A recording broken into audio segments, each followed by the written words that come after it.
오늘 성경 말씀은 누가복음 1장 39절에서 55절입니다.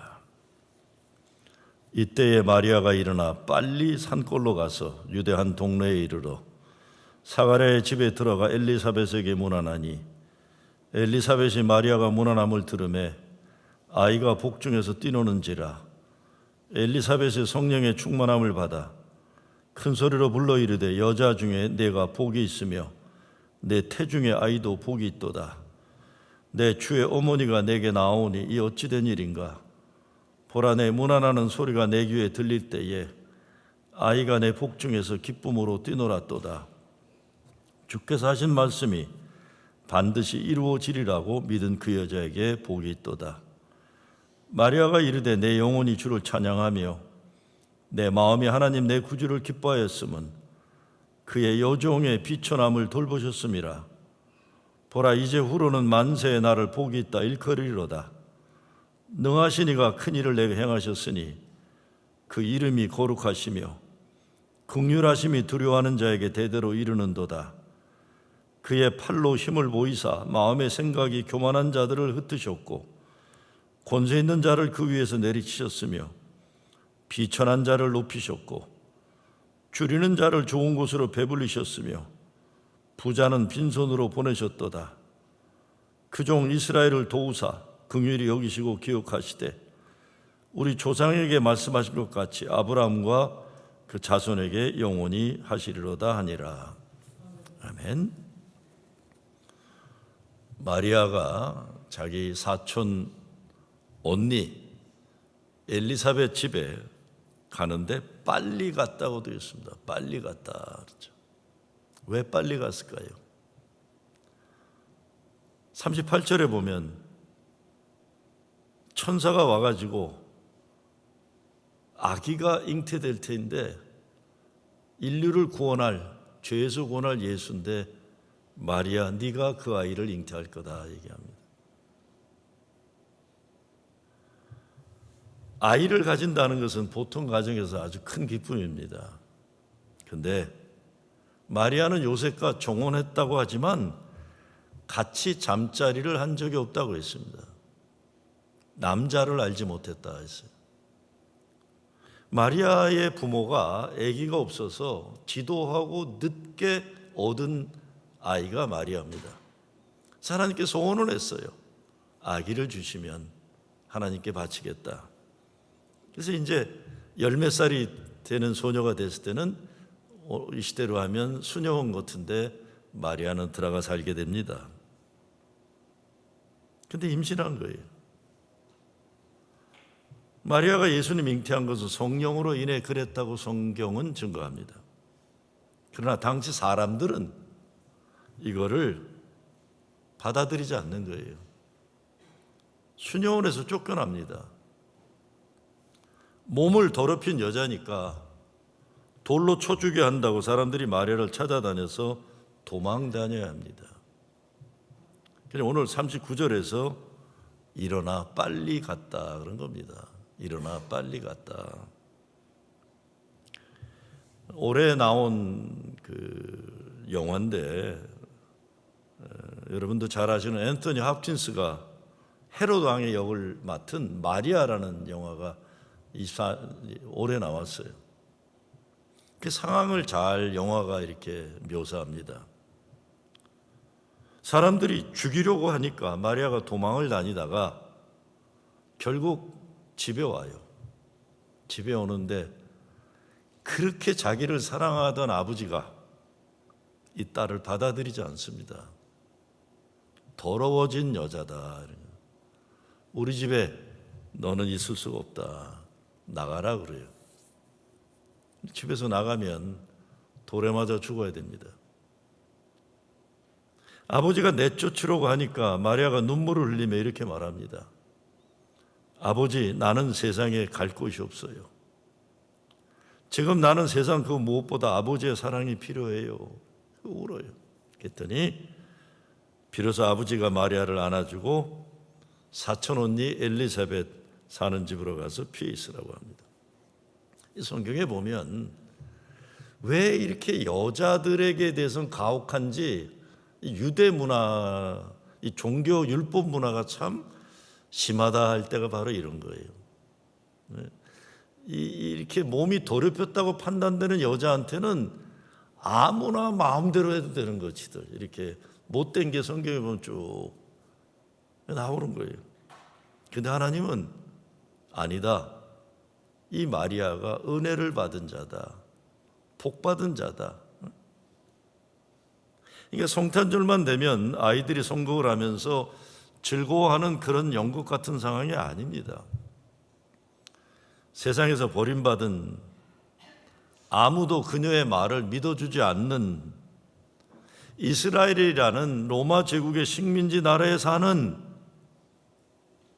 율법으로는 저런 여자는 돌로 죽여도 된다고 함부로 생각하는, 그래서 가족들도 지켜주지 못하는 그런 여자의 고통이 여기에 있는 것입니다. 성경에서는 믿음 좋은 복받은 여자로 하나님의 은혜를 받았다고 하지만 현실에서는 오갈 곳 없는 두려움 가운데 잉태한 아이를 지켜내야 하는 산모의 고통이 여기에 있는 것입니다. 영화 장면 가운데 보면 수도원에서 쫓겨나니까, 기도원에서 쫓겨나니까 사람들이 돌을 들고 기다리고 있어요. 이 아이를, 이 소녀를, 10대 소녀를 죽이려고 필사적으로 도망을 가요. 근데 남자들이 와서 주먹으로 때리고 발로 차요, 배를. 근데 다시 일어나서 도망을 가요. 아니, 저렇게 가냘픈 어린 여자가 어디서 저런 생명력을 가지고 도망을 갈 수 있을까? 다른 것 아니죠. 뱃속의 아기를 지켜야 되는, 아무리 나이가 어리고 연약해도 어머니이기 때문에 그런 겁니다. 마리아는 아기 예수를 잉태했습니다. 그리고 자기를 죽이려고 달려드는 사람들을 피해 사촌 언니 집에 가 있는데, 거기에서 마리아가 인사를 하니까 엘리사벳 뱃속에 있던 세례 요한이 좋아서 막 꿈틀거렸다. 그러고는 예수가, 아기 예수, 뱃속에 있는 태아 예수가 좋아서 꿈틀거렸다. 복중에서 뛰놀았다고, 서로 반가워서 복중에서 뛰놀았다. 그리고는 오늘 본문입니다. 본문에 마리아가 노래를 부르는 매그니피캇이라고 그래서 마리아의 노래로 알려진 노래죠. 깊은 절망에 빠져있던 세상에 새로운 소망의 역사가 시작될 것이라는 소식의 노래를 불러요. 하나님을 믿은 여자, 그 믿음 가지고 노래할 수 없는 현실에서 노래하는 마리아입니다. 마리아의 노래는 하나님이 인류에게 새로운 소망의 역사를 시작시킨다는 내용입니다. 비천한 인생을 살던 인생이 만세의 복을 받을 것이다. 힘이 없어서 억눌려 살던 사람들이 하나님의 백성으로 존귀하게 되는 새 역사의 노래예요. 이 역사를 하나님의 큰 역사요, 거룩한 역사요, 긍휼의 역사라고 노래하고 있는 겁니다. 마리아는 한 여자를 상징하면서도 초대교회의 자기 자화상입니다. 하나님의 새 역사를 선포하는 천사 가브리엘이 나타나지 않았으면 도저히 일어서기 어려운 민족의 이스라엘의 현실을 대변하는 겁니다. 유대민족의 역사 현실을 보면 노래할 때가 아닙니다. 처녀가 애를 낳게 될 것이라는 것은 저주의 현실이에요. 믿기 어려운 현실 가운데서도 믿어야 살고 노래할 수 없는 암담한 현실이기에 더욱 하나님의 노래를 부르는 것입니다. 51절부터 55절까지는 민족의 해방과 사회의 변혁을 노래하고 있어요. 힘 있는 자들, 교만한 자들을 내려놓고 흩어버리시고, 힘이 없는 비천하게 무시당하던 사람들, 배고픈 사람들이 좋은 곳으로 배불리시고, 부자들은 빈손으로 돌려보낸다 그랬어요. 평등 세상, 하나님 정의와 평화의 역사가 도래하리라는 노래를 부르는 것입니다. 그런데 이 51절에서 55절에 나오는 동사들은 모두 과거형이에요. past tense예요. 과거형입니다. 하나님이 역사하셔서 하나님의 자녀들이 억눌림 당하고 배고프고 고통당하고 인간 대접 받지 못하던 시대는 지나간 과거다. 이겁니다. 더 이상 세상의 권력 잡은 자들이 너희에게 함부로할 수 없다. 이미 지나간 과거다. 새 하늘과 새 땅이 도래했다는 것입니다.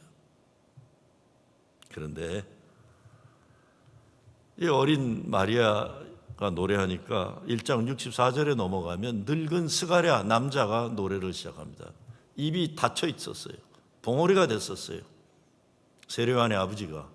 그런데 마리아 노래가 끝난 다음에 세례요한의 아버지 스가랴가 찬양을 시작했다 그랬어요. 그 또 2장 30절에 넘어가면 늙은 시므온이 아기 예수를 안고 하나님을 찬양하며 내가 이제 주의 구원을 보았습니다. 죽어도 한이 없습니다. 노래를 불러요. 꿈도 소망도 없이 살아가던 사람들, 억눌림 당하면서 운명인 줄 알고 살아가던 사람들, 그들이 노래를 부르기 시작하는 것입니다. 우리도 노래를 불러야 합니다. 사람들 보고 세상 바라보며 한숨 쉬는 게 아니라 하나님의 노래를 부르는 거예요. 하나님의 약속을 믿는 여자가 노래하니까 새 역사가 이루어지는 거예요. 새 역사가 이루어지는 거예요. 지난 10여일 동안 대한민국만이 아니라 온 세계가 역사의 변화를 이겨내는 노래의 힘이 얼마나 위대한지 목격하는 사건이 있었어요. 어제 새벽에 한국 뉴스를 보니까 탄핵이 결정되고 국회 앞에 모여있던 사람들이 노래를 부르는데 그 노래가 이번 탄핵 시위의 주제곡이라고 하더라고요. 저는 생전 처음 듣는 노래예요. 이게 무슨 노래인가 보니까 여러분 아시나 모르겠어요. 소녀시대라고 그러더라고요.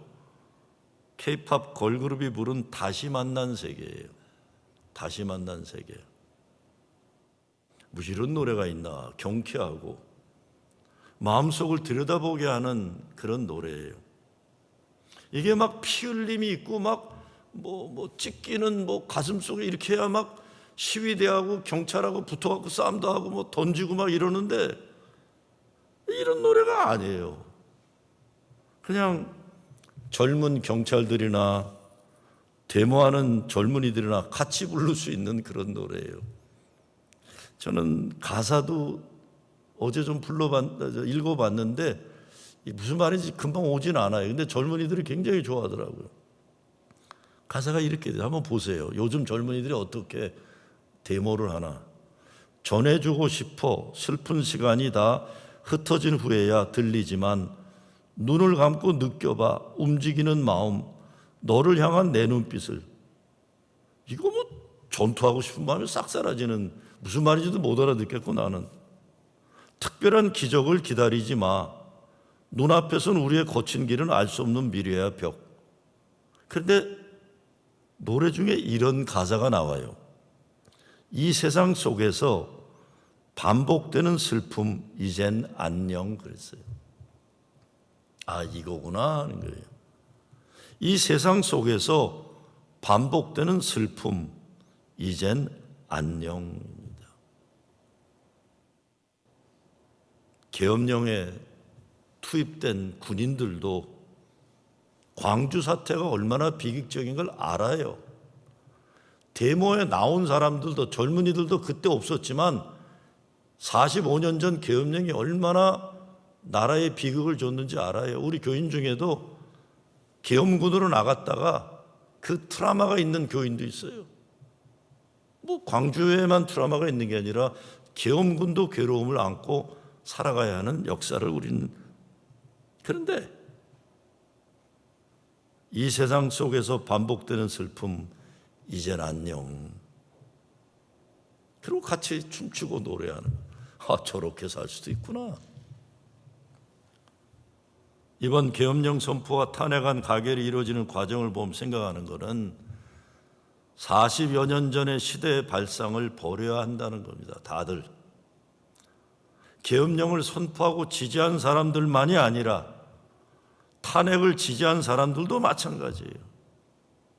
응원봉을 들고 노래하고 춤추며 20대 30대 젊은이들이 주축이 되어 질서 있게 한 사람도 다치지 않고 역사를 바꿔 나가는 것에서 배워야 한다 그랬어요. 이것이 민심이고 나라의 주권이 국민에게 있다는 것에 대한 엄중한 두려움을 정치인들은 가져야 한다는 것이고, 세상을 바꾸겠다고 정의를 외치는 사람들 역시 겸허하게 받아들여야 됩니다. 그리고 이제는 광주 민중항쟁을 경험한 세대가 중심되는 세상도 아니에요. 손자들이나 자식들의 시대예요. 제 세대가 아니에요. 저는 광주 때 대학원생이었으니까요. 제 세대가 아니에요. 내 손주들의 시대예요. 내 아이들의 시대예요. 그러니까 군사 독재 시절의 기억 가지고서 그 시절에 싸웠던 방법과 마음가짐으로 그러는 것에 대해 자기 성찰이 필요한 거예요. 왜 저렇게 말을 할까? 저렇게 행동할까? 너 죽자, 나 죽자, 이러지 않아. 그 생각하지 말라는 거예요. 좀 한 발짝 뒤로 물러나는 겁니다. 젊은이들이 도와달라고 하면 그만큼 하는 것이지. 6.25 세대는 다 돌아가셨겠지만 거의 다 말할 것 없고, 저와 같은 광주 세대도 이제는 뒤로 한 발짝 물러나야 돼. 젊은이들이 새로운 방식으로 나라를 지켜가는 걸 보고 존중하고 배워야 하는 거예요. 무엇보다 이번에 보니까 보통 사람들은 먹고 사는 현실 그리고 자녀들의 미래, 평범한 관심이 큰 겁니다. 그래서 민심이 돌아선 거예요. 이것은 여당이나 야당이나 똑같이 정신 차리고 생각해야 할 과제예요. 어떤 대단한 지도자의 이념과 사상을 따르는 것 아니에요. 나라를 안전하게 지켜주고 인생 문제를 해결하고 문생의 문제를 국가의 주권자인 국민을 존중할 줄 아는 겸손한 지도자가 아니면 누구라도 배척당할 것입니다. 100만, 200만 시위에 참여했다 하지만 다 자기 생활 전선으로 돌아가야 될 사람들이에요. 학생들은 학교로 가고 젊은이들은 직장으로 가야 돼요. 장사하는 사람들은 장사로 가고 주부들은 집으로 돌아가요. 그러나 이번에 보여준 것은 대단한 명망가들이 아닌 보통 사람들이 국가의 주인 되는, 국민을 호구로 여기는 교만한 정치인들이나 권력 잡은 인간들이 못된 짓 하면 가만히 놔두지 않을 무서운 주권자들이 국민이라는 것입니다.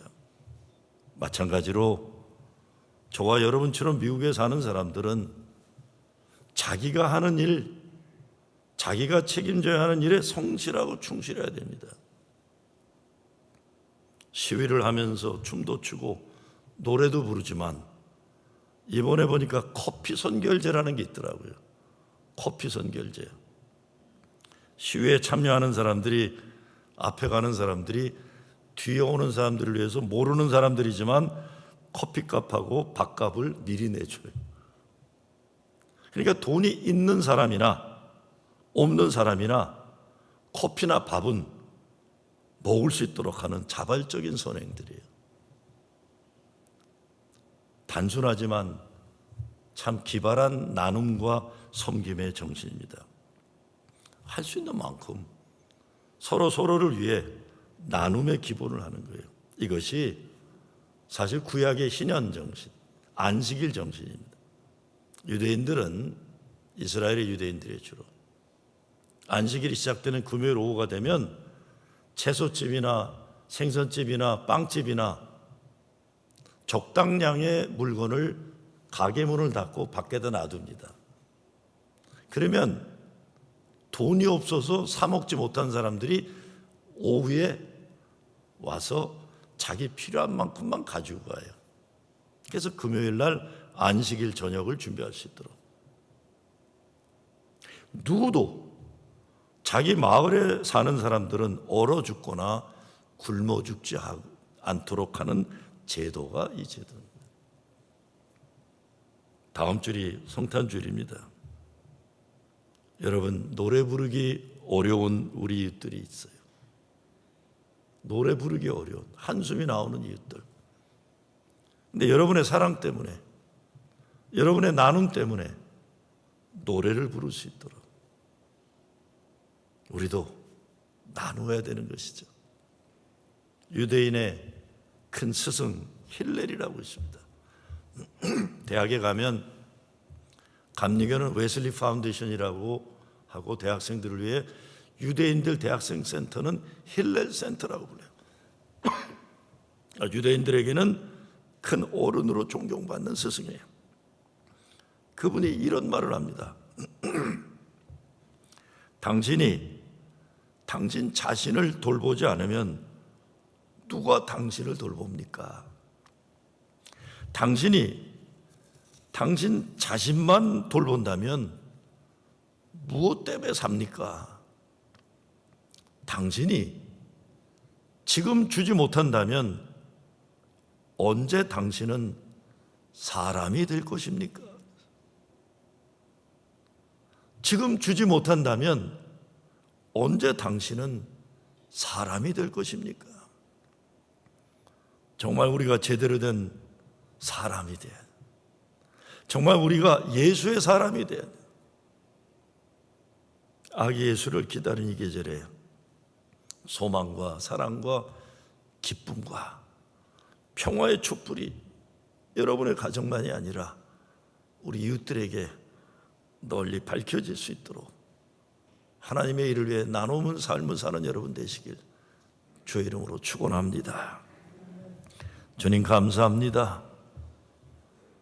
하나님이 기뻐하시는 사랑의 나눔의 역사를 위해 우리 삶이 어떤 어려움과 어둠과 아픔이 있어도 찬양하고 찬송하게 하시고 노래를 잃어버린 이웃들에게 노래를 회복시켜 줄 수 있도록 사랑을 나누게 하여 주시옵소서.